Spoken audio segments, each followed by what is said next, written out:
Ayah awak bagi tahu, okay, malam ni kita nak pergi masjid lah. Tapi mesti orang tanya, masjid tu masjid yang mana kita nak pergi malam ni? Betul? Masjid ada nak. Kan kita mau diridukan kita. Contohlah kalau ayah tadi cakap malam ni kita pergi masjid Al-Taqwa, masjid Salahuddin contohnya.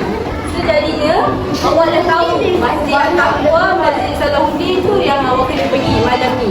Berbanding dengan kalau ayah cakap kita pergi masjid lah malam ni, kan tak dapat beza kan masjid mana, betul? So untuk masjid nama khusus dia atau ada nama khas dia adalah kita Masjid Salahuddin, Masjid Al-Nasriyah, betul? Ni pergi tarawih tak malam-malam ni?